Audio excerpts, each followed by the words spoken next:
Well, good afternoon, and welcome to the National Naval Officers Association Virtual Brown Bag. My name is Captain Timmy Lindsay, United States Navy retired, and I will be your facilitator for today's discussion on strategies our sea service leaders have used to achieve success in their careers. I am a recently retired Navy captain in the information professional community and a lifetime member of NNOA. Please join us with your lunch and questions.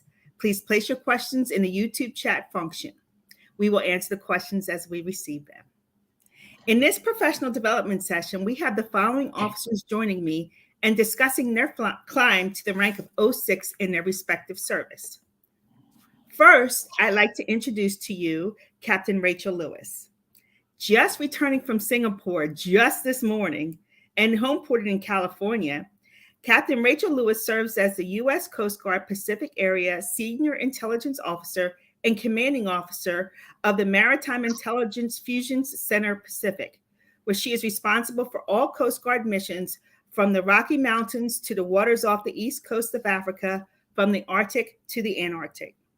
Captain Lewis is a premier intelligence leader in our sea services, credentialed as a counterintelligence agent and overseeing activities involving human intelligence, insider threat, and attaché programs. She is a permanent cutterman in the Coast Guard, serving in various afloat positions, including the only active square-rigged sailing ship in the United States Coast Guard, the Bark Eagle, which is located in New London, Connecticut. Ashore, Captain Lewis exceptionally completed a diverse set of assignments at the National Intelligence University in Bethesda, Maryland, for the Assistant Commandant for Intelligence and Criminal Investigations in Washington, D.C., and as an instructor at Officer Candidate School in New London. Captain Lewis hails from Portland, Oregon, and is a graduate of the U.S. Coast Guard Academy. She holds additional postgraduate degrees and numerous awards in recognition of her success as a leader, intelligence senior, and in STEM, science, technology, engineering, and math. She is married also to a Coast Guard captain and has 2 teenage sons. Captain Lewis, welcome. How are you today? Thank you so much. So nice to be here. Welcome, everyone. Well, I really appreciate your flexibility and you being here, specifically thinking that you just flew in from Singapore this morning. So I have no idea what time zone your head is in, but I appreciate all the coffee and caffeine that you've taken so far.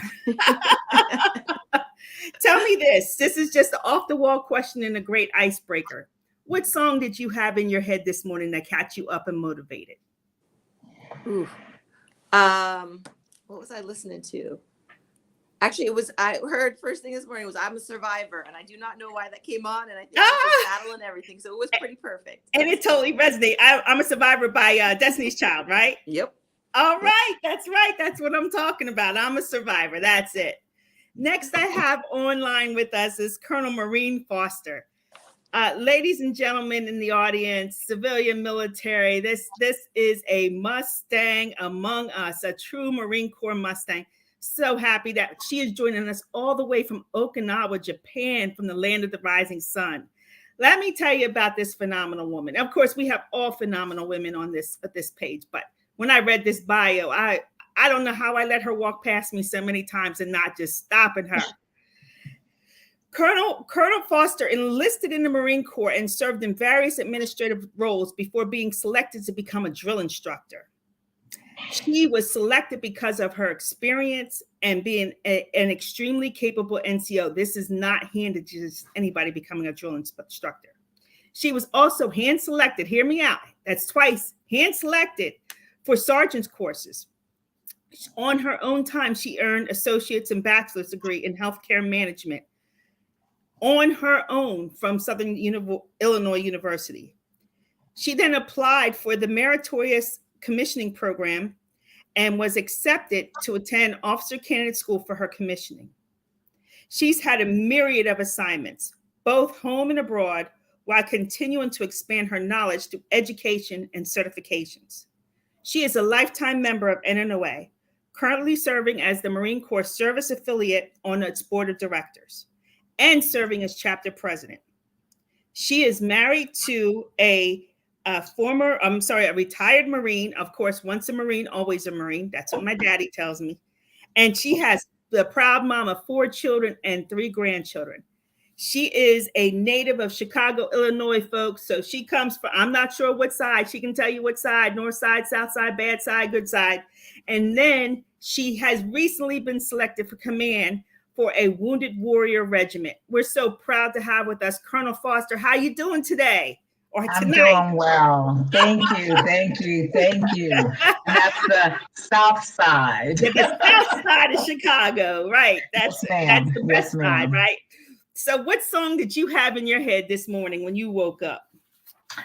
That's interesting, and I was hoping you didn't ask me, but I'm going to tell it anyway. Go ahead. I not only had it in my head, I had it on a CD player that's in my car over here for Okinawa, so you guys can appreciate the old school CD player. Yeah. Tupac, All Eyes on Me. There you go.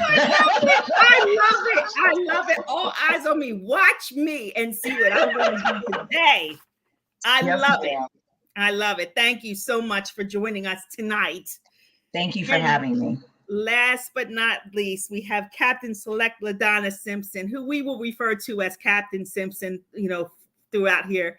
Might even call her Skipper from time to time.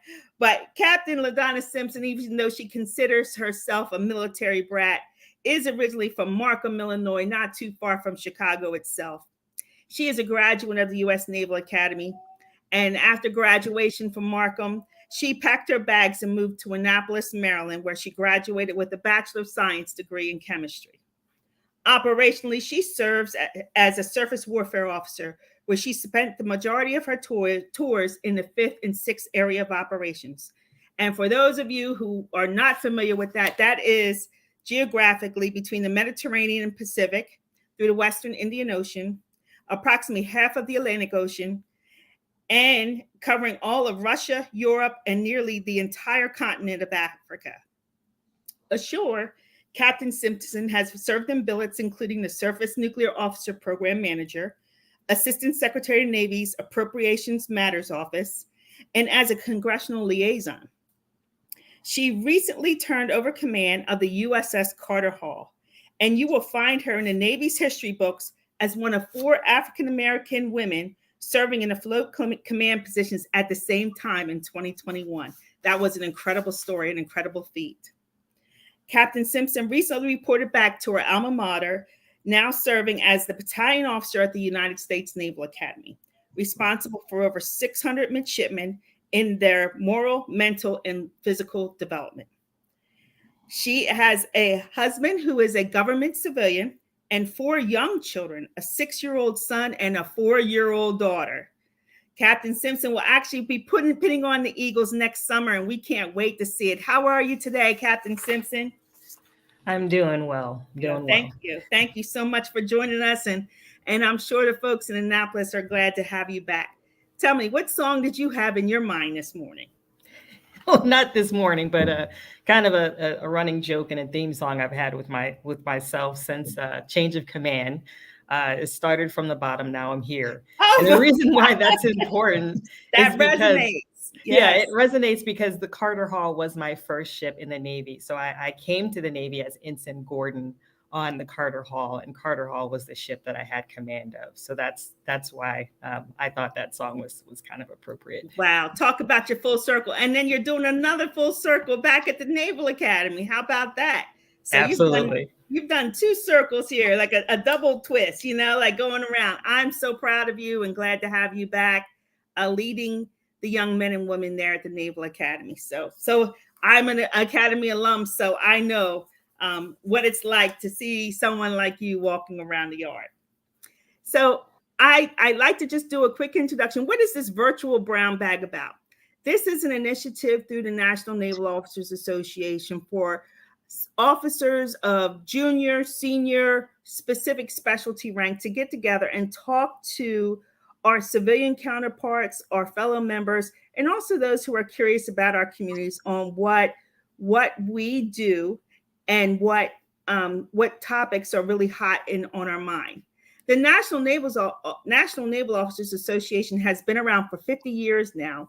where its vision is to support the sea services in strengthening a diverse senior officer corps to enhance operational readiness. This is a Chief of Naval Operations, Commandant of Marine Corps, Commandant of the Coast Guard critical area, and they depend on our association to be able to help them with its operational readiness. We intend to enhance sea service operational readiness by supporting recruiting, professional development, and retention in an effort to achieve a diverse officer corps that reflects the demographics of our nation. We make sure that we teach and emulate the character of treating everyone with dignity and respect. We are committed to honest, effective, and open communications, what we're going to be having today. And we want to be a benchmark for supporting diversity in our sea services. So in fostering some type of innovative collaboration like we're having today in a collaborative environment, we hope to be able to bring more attention to some of the issues that we have paved the way on that can help you in the future. And we'd also like to inspire you. We will all be around as mentors in the NNOA community and hope to have our paths cross sometime in the near future. So that being said, let's start with some of our opening questions, or at least the dialogue. Let's talk about our careers. As you know, we've all made it to 06. Let me start with you, Captain Lewis. Can you talk about a significant scenario in your career that caused you to pause and give thought to your role as a leader in your service? Absolutely. So this one, I think, we're talking about how we got here, but this scenario I'm going to talk about was in my very first tour. So was a JG. I was on a float assignment, so I was on a cutter. And at the end of my tour, I found out my fiance and I that we were pregnant, and I was going to have to kind of decide. At that point in time, I had never known pregnant women to be in the Coast Guard. I had never seen family support in the Coast Guard. And my immediate command was not a fan of me being pregnant. And to the point they told me that my career was over. And it really took that inward look and people outside of my command to tell me, oh, this is just the beginning. This isn't anything. It was all congratulations. It wasn't.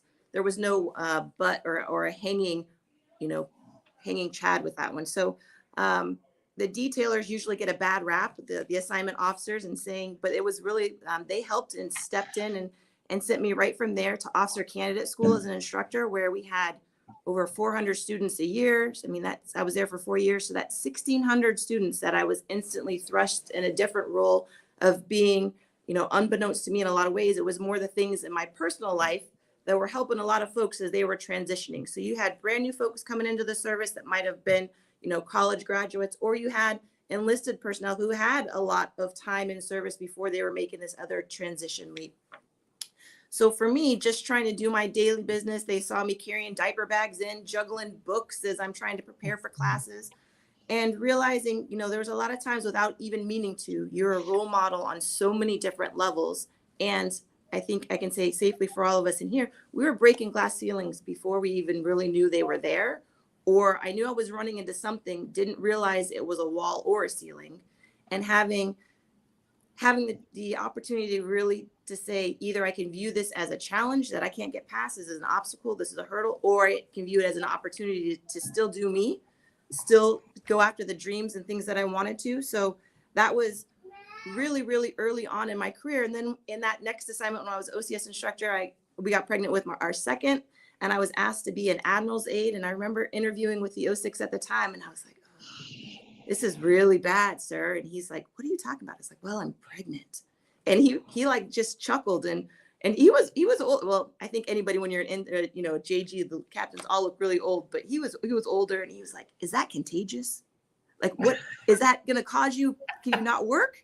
And I just remember laughing at that, because up until that time, it always seemed like it was such a, you kind of had to test the waters to tell people like, oh, I don't know, this is going to be a bad deal or not. But it was really then realizing, and unbeknownst to me then, and I learned it a little bit more later, that was really every day that I stayed in and I showed that I could I could make it work. I could balance it, but it wasn't because a lot of times my immediate supervisors were supportive. It wasn't a lot of times because I had the senior leadership in my corner.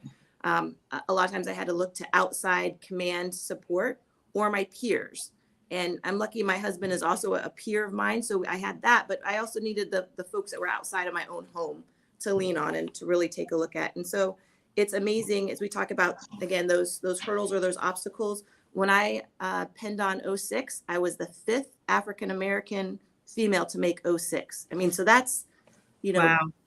when you can count on one hand, it's pretty amazing. This year we've had our 5th and our 6th African-American males to make flag ranks. That's still, like, we're still counting on single digits. And then when I look at the balance of going not just operational afloat, being back underway, and the balance of staff assignments, I'm one of 22 women that have gone back afloat after having children.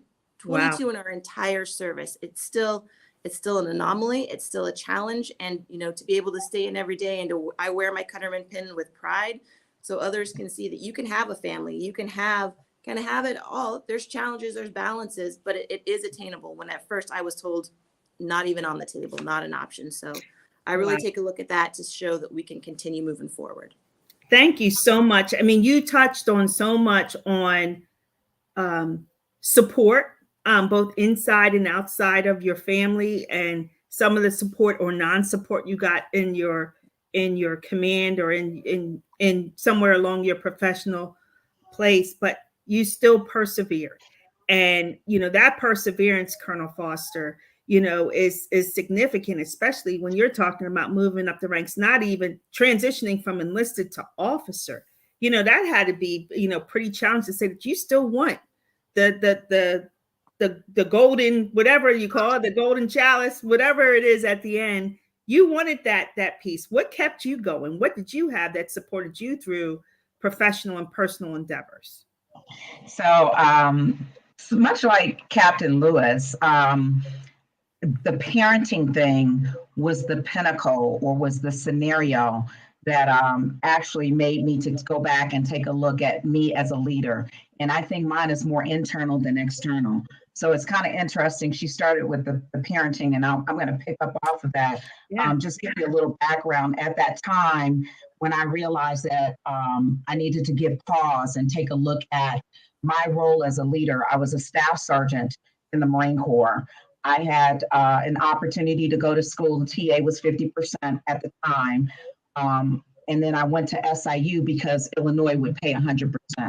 So as a single parent with a young daughter who was at the time about 1 year old, I made this hard decision that I was just going to go all out and all in and challenge myself, because I didn't feel at the time that I was getting what I needed out of the Marine Corps. And I'm going to skip ahead a little bit because it all plays into the scenario of why I had to look internal. I joined the Marine Corps because I wanted a challenge. So as a staff sergeant female who's hand selected to do all these great things, I don't feel like I'm being challenged, or I don't feel like I'm reaching the pinnacle of where I should be. And so that's what shifted me to look inward as a leader and kind of say, okay, I need to do a couple of things, and I need to make some changes. I need to not only make changes because I feel like the Marine Corps is getting out of me what they want. Oh, they're working me. Well, they're getting their money's worth. Absolutely. But I'm not fulfilled. I'm also not setting the right example in my mind based off of my morals, my values, how I was raised for my 1 year old. I want to be able to look at her and hold her accountable and responsible for those things that we hold near and dear, which is education. One thing that no one can take away from you. There's some other things, but that's something that once you have it, nobody can take that away from you. And then finally, I wanted to be able to be self-satisfied in my own leadership and my own career with something that I had done for me and not for the Marine Corps. So that was the pinnacle that started me on this role, or this pathway for education, and which, bringing it a little bit further into fruition, which started to open doors for me, where I would meet people, I would see officers would see me, they knew my record, and they started to put seeds in my head to say, And you know what? Instead of being an enlisted Marine, have you thought about this program? Have you thought about that? So that was a huge scenario because those things at that time when I came in the Marine Corps, I didn't think were open to me or afforded for me. And I didn't think that I could financially afford education. And again, like I said, TA was 50%. So if you're an E6 and you're paying 50% of your school and you're trying to manage a bachelor's and a associate's at the same time, you're shelling out a little bit of money. But it was all so that I could be a better me for my daughter. So it all comes back full circle, much like, Captain Lewis has that support. These were things internally that I wanted to be able to set a better example. So that's kind of my scenario that forced me to take pause as a leader and then kind of shift some things around and do some things differently. Yeah, I definitely couldn't agree more. And, hey, the chat room is open. So please put your comments or questions in the chat room. We'd love to hear some comments from the field.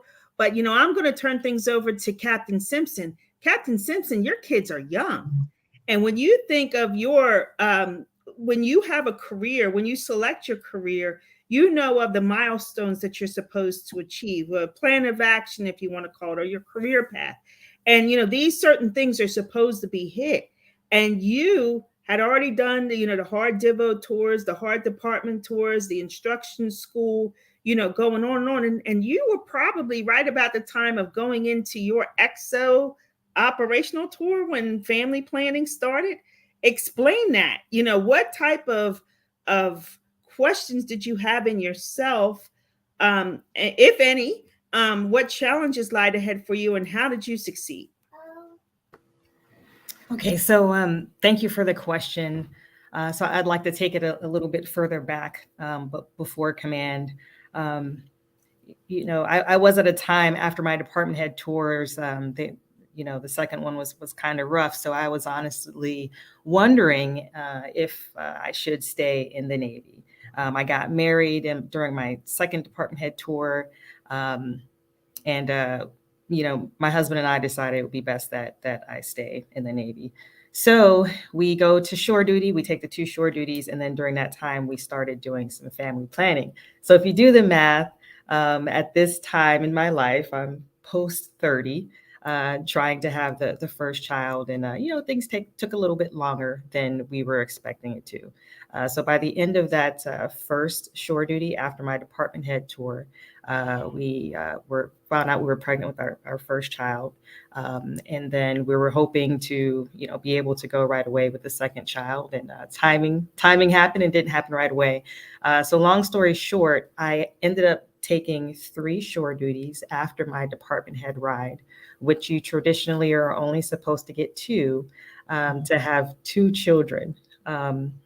And so when you look at where I am with my peers, I'm already almost 2 years behind all the rest of my peers. All the rest of my peers are already mostly in their shore duty post command. I literally just finished command in May, and I'm just getting to my first shore duty after command right now. So I started the command pipeline, with a 2-year-old and a not even 1-year-old little baby girl. And they basically motivated me to finish that pipeline and do the best I can, to make sure that I was representing them well. So they were definitely my greatest motivators getting through that pipeline. And then moving forward, the decisions that I will make will be a little different based on the age of my children and how much they need from me at this time. So my choices will be a little different, but I will definitely make sure that I make all of the milestones that the Navy has in store for me. And while I'm doing that, making sure that I can do it to the best of my ability, and making sure that I can also take care of my family at the same time. I think that is so poignant in all 3 of you ladies, and including myself, is that our children were not obstacles, but rather reasons for us to continue to move forward. I mean, we don't realize the impression that we set on our kids day to day, in what we do, how we want to move forward, and how we want to continue to excel. That inspires them to do the same. And I mean, I'm going to give y'all a couple minutes for boast time. Anybody want to talk about their kids and what they're doing? Colonel Foster, you got some grandbabies now. That's huge. Yes, ma'am. So I will. My oldest daughter is 34. She is a medical assistant right now. She is contemplating nursing school. She's been contemplating it for a while, so we're trying to give her that little bit of extra push to get there. And we are so proud of her. She's in Atlanta. Our second oldest daughter is I like to give a shout out to her. She's got a master's degree. She's hearing impaired. She's got her hands in everything. She owns her own business. She works as an administrator. She's hails from Rochester, New York, which is one of the biggest deaf communities. And she travels the world like nobody's business. Our third daughter, she is in the Air Force. She followed in mom's footsteps and went into the military, but we vectored her away from the Marine Corps. And our son is taking a hiatus from college right now, but he was playing basketball, so he is doing very well. And our three grandkids are 13, 9, and 5. So they are doing what they are required to do for that age. That is awesome. That's amazing. You know, I remember one of the things, I remember being at a conference and I had a chance to sit at a table with a 3-star who shall be unnamed. And I was sitting next to another young lady, and I remember them pouring so much information into her. She had a teenage daughter, and like, hey, Lieutenant Commander, we want to talk to you about your next, opportunity. She just got into her job, and the next opportunity. And then he looked at me, Lieutenant Commander at the time, and he said, good luck with the kids. And it was such a different conversation. I was like, oh, you don't know me yet. Like, I was like flabbergasted. And that, to like Colonel Foster was saying earlier, like, I thrive on challenges. I felt as though the Navy was getting everything they could out of me. I wanted to make sure I was getting out of it, but I wanted to make sure the Navy knew my presence in the Navy.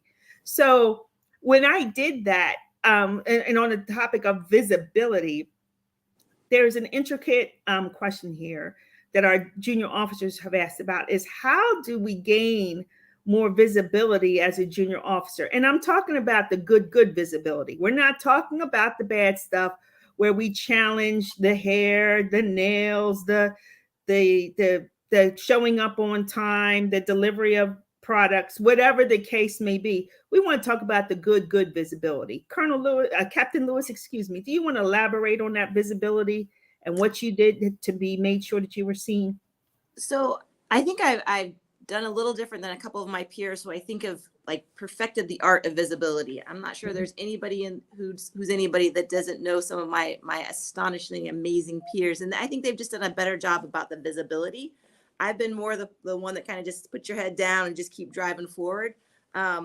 And so I think for me, it was a little different. When I looked at visibility, I kind of didn't want a lot of visibility, but I just knew I needed to work on my proficiency, not just be trained and qualified, but truly be a professional, be very proficient in my craft. So for me, it was always attitude. To me, actions speak louder than words. So I was, I'm very, very big, in 1 minute you might have with somebody, that's going to form their whole opinion of you.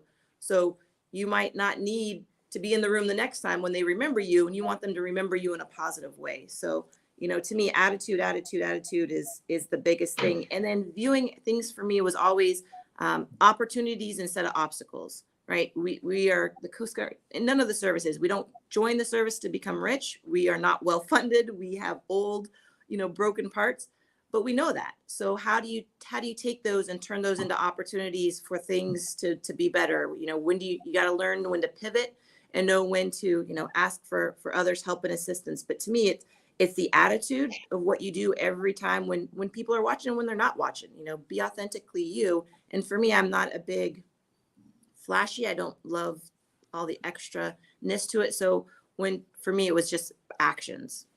Yeah, absolutely. Anybody else want to add on to that? I'll go ahead and jump on that. I would say I think a lot of great leaders are not leaders that seek visibility. They don't have to. It's clear in some of the things that Captain Lewis point out, and the big thing is in your actions. One of the things that I would say I did is I worked hard. And in the Marine Corps, and if we've got any Marines out there, I'm sure they can do thumbs up and all that other stuff. If you are physically fit, you look good in your uniform, and you perform consistently, you're going to get recognized. You're going to get noticed. Somebody's going to pull you out and say, hey, I want that person on my team. Another thing that I've learned as I've grown in the Marine Corps or in our service is I try not to say anything unless it's something that is value added and it's profound. I try not to do a whole lot of caveating on what, and I try to do original thoughts, because that way, guess what? Somebody's now listening to what I said and they're taking heart to it. But I'm also saying something that I feel and I believe in, whether it's mission oriented or whether it's operational or whether it's personal. It is something that is profound enough that takes notice because it's well thought out. So a lot of times when you say people that are just out there trying to be noticed, I like the way you put that, Captain Lewis, with your peers. Very nicely done. But at the end of the day, you don't have to. You're going to get recognized, you're going to get noticed, and you're going to be put out there because you're doing those things that you have to do. Also, another thing I did is I made sure I had good mentorship. Whether it started off when I was in NNOA as a young captain, or it was somebody within my command, or it was somebody that was within my church, or even like here, I think we talked a little bit about earlier, seeking out the chaplains to see, hey, how can I build my faith base? You get noticed. And people will know, people will notice that, and they notice you because you are being your authentic self. So that's the only thing I would add to that. Thank you. Yeah, so now the questions are coming in, and I really appreciate those. And so I'm going to go to Captain Simpson on this because we see a lot in the last couple of years as a reckoning with where we are of being a limited number of people, of Black women who have achieved where we are.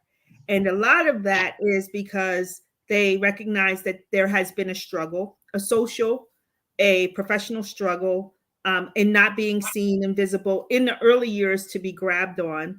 And then the second part is when we're in being able to be unique and authentic, but at the same time being recognized professionally. So, so a lot of people think it's an either or, right? Like that it's a code switching, if you will, that you have to be different. You can't be yourself when you walk into your office space.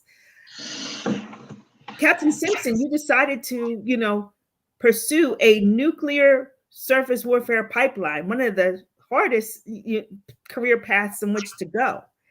You're doing all of this and leading sailors afloat in one of the most arduous area of operations, the Fifth Fleet, the CENTCOM area of operations.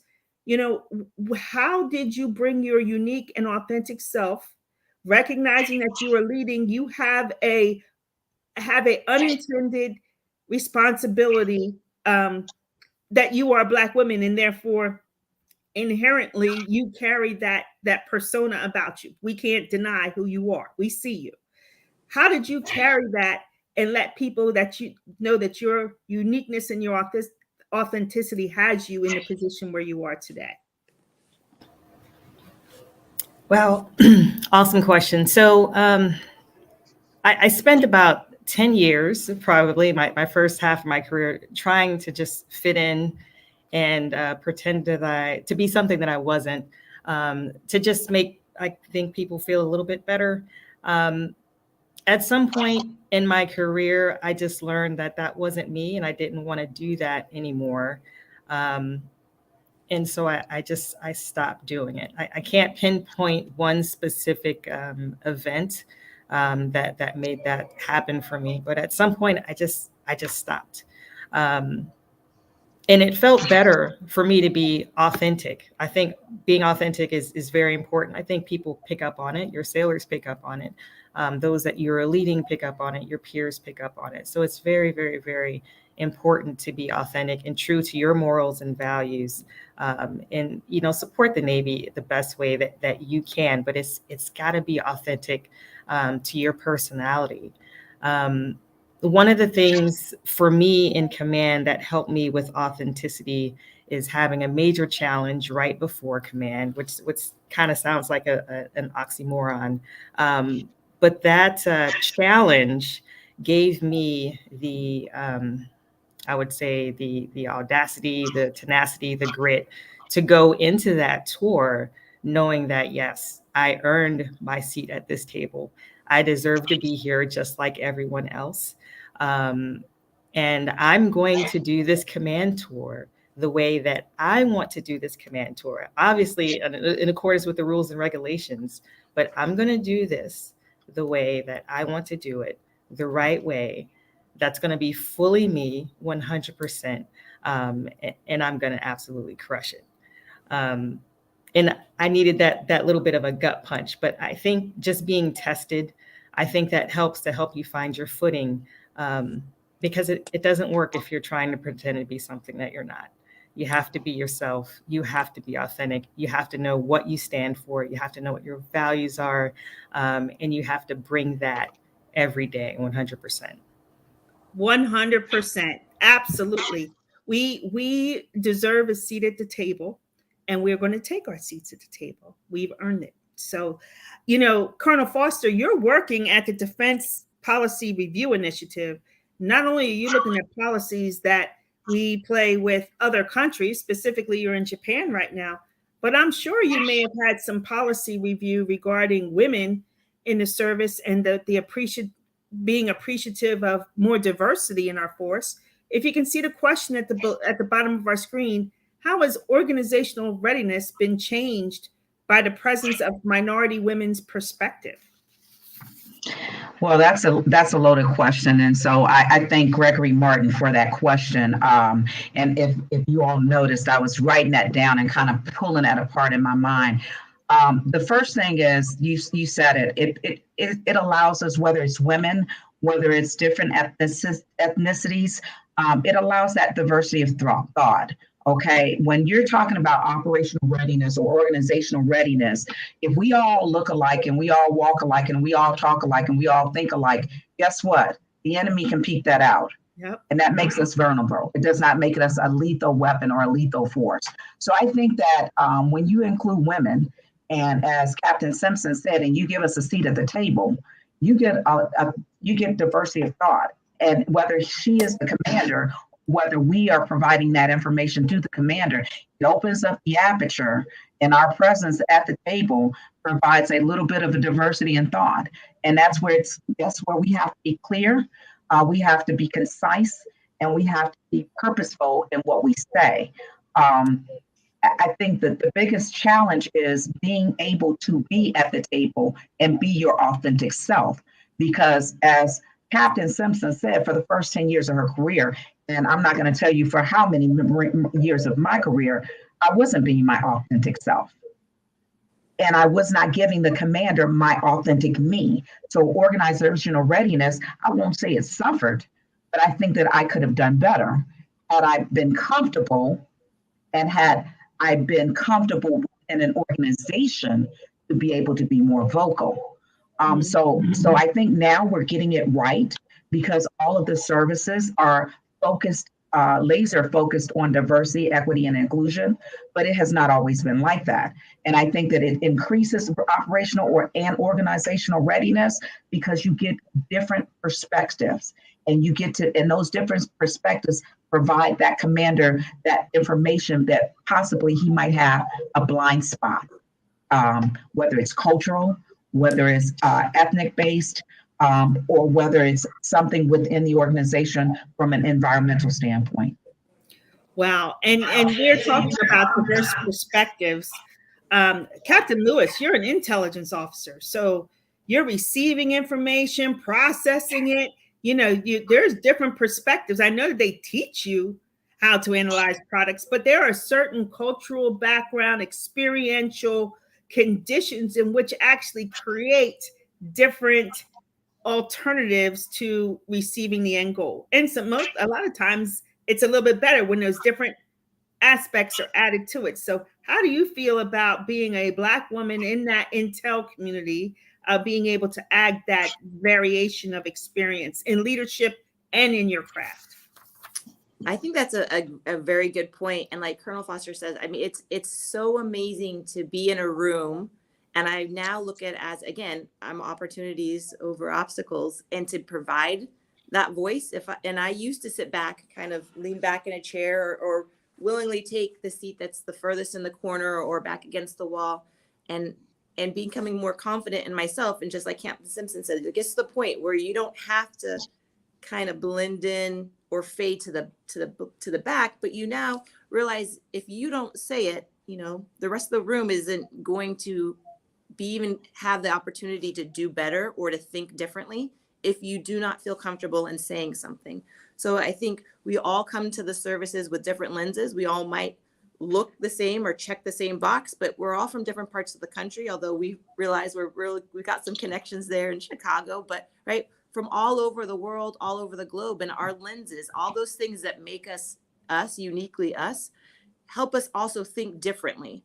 And we look at problem sets differently, and we come to answers differently, or, there's lots of roads to get to different places. So I think it's just an amazing opportunity once you become comfortable in yourself to realize that you have not only just you deserve a seat at the table, you also have a voice, and you deserve, and you have the opportunity where a lot more times you're not just talking to talk, but you talk because you are adding value. You're adding context and content that's uniquely important, and it's from a uniquely different perspective than the most. Yeah.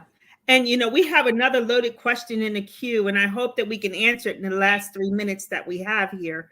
But, that we have a very historic way in which we operate, for example, our rank structure, but we also have a very nuanced way of doing things where we want to be inclusive and understand the differences in our race, our gender, our religion, and things like that, to be able to have a more diverse and a more productive environment.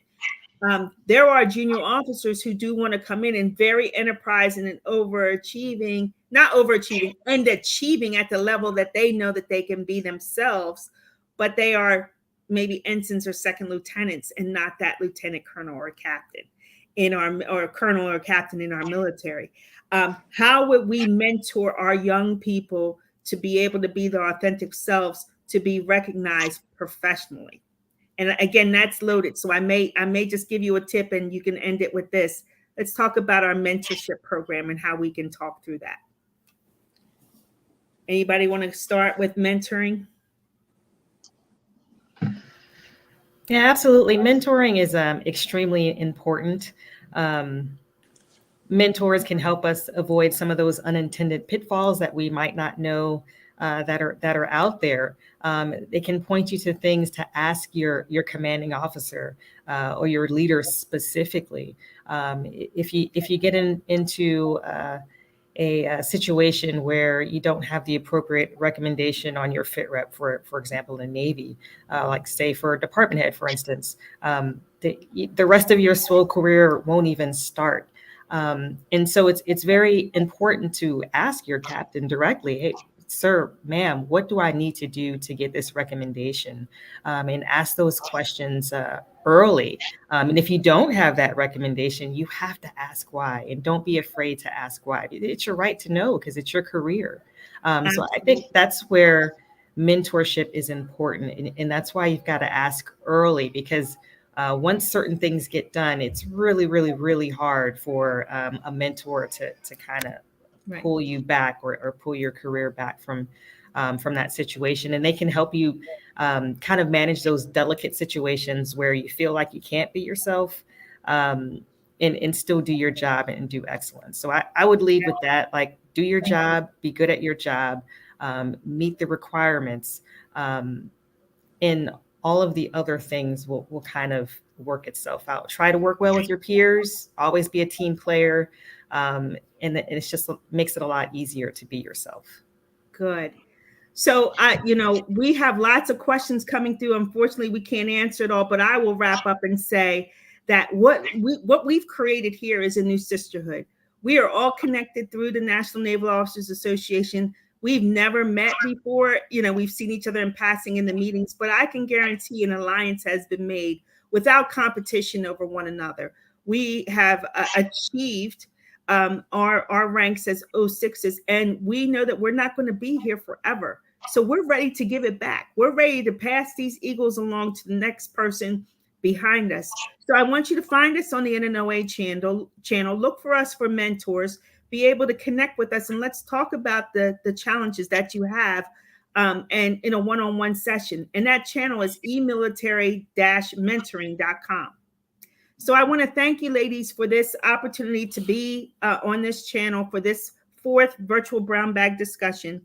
And I want to thank STEM City USA for allowing us to broadcast in a Navy Tribute Hall suite.